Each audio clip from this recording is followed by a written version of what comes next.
It's a pleasure meeting both of you. First, I want to say that I can't remember what I ate for lunch yesterday, and that we're about to talk about something that happened 75 years ago. Thank you so much for having a much better memory than I do. Wait, you haven't talked to us yet. Well, we'll get there. Can you tell me, what was the audition process like when you guys joined the production? Well, my father was in the movie industry. He was a screenwriter, and he took me over to audition for the part of Bambi. And my father knew Walt Disney and knew what was going on in the industry.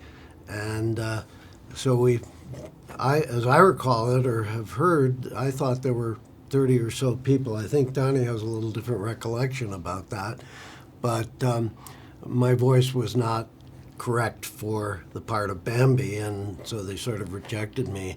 And later on, the animators were listening to some of the voices that had been recorded, and I believe it was Frank Thomas or one of the other animators who said, "Hey, that kid would be great for the rabbit."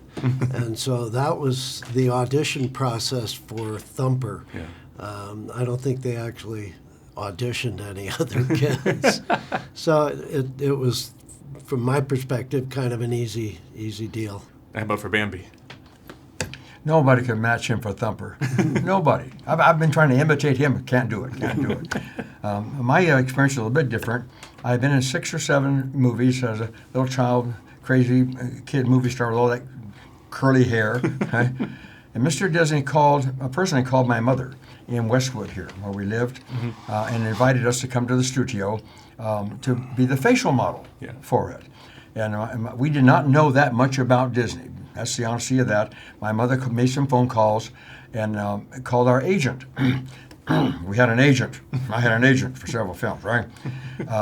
I'd be fibbing to you if I didn't tell you I did not like this fellow much.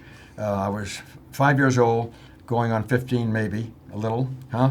Here comes our agent. He heard about, he's going to be in a cartoon. No, we don't want him in a cartoon. I'm going to put him in another movie coming up soon. No cartoon. He got very tough with my mother. I mean, really tough. In my own house, right? I fired him.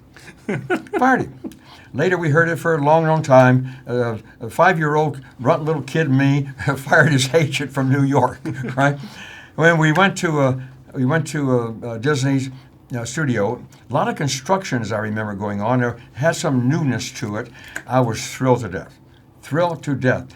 Here's the place where they have all these funny little characters, not some boring soundstage for a kid that's 5 years old who wants to ride his bicycle and play with his puppy dog, not in the soundstage of the studio. So I was delighted to be at Disney. You guys both mentioned Mr. Disney. What life lessons did you take away by working with him personally?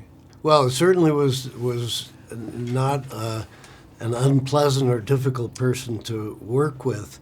I think that he was very much involved with the employees and very sympathetic and empathetic with everyone. And I think just to experience someone who is in a position of power, if you will, or authority, who was not bullying or being tough on one another was very meaningful.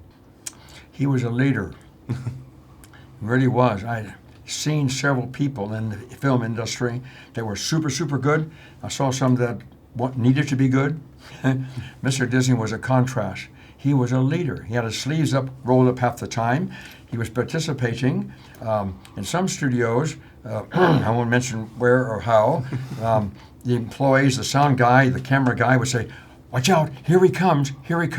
What kind of leader is that? Here he comes, right? Be careful." When Mr. Disney would show up, it was very, very warm. "Here comes Walt, he'll help. Ask him about that." That's called participation leadership, and it made a heck of an impression on me. And I almost got fired once, I think, because I called a live deer that I saw, my very first deer, boring, and he heard about it, and he said, "Donnie, our Bambi will not be boring." After 75 years, why do you think Bambi still resonates with audiences today? That's a little bit of a tough question to answer. I think I'm sure there are many different reasons. Probably the biggest one is that for whatever reason, the parents saw the movie when they were a child, because their parents dragged them there, and I think everybody loves it. I think the first half of the movie, a lot of people remember it's very light. There's some humor in it, the ice skating scene, and all of these things that people love. And so I think parents today bring their kids to the movie, or they show it at home on a DVD or Blu-ray or whatever. Yeah. And so I think that's a big part of it. It has to resonate forever. Just like the song, Love is a Song Never Ends, it has to resonate forever. I get mail today, 3 letters a week from children all over, from Nova Scotia, from Oregon, everywhere. And sometimes artwork. A child will draw Bambi and send it to me. 75 years later, the birthday now of Bambi, that's the evidence that it has an impact, positive, with children and grandmothers and granddads, or they would not go to the trouble to write letters to an old jerk like me in the middle of Texas. Absolute pleasure meeting both of you. Thank you so much. Thank you. You guys have a great day. Pleasure.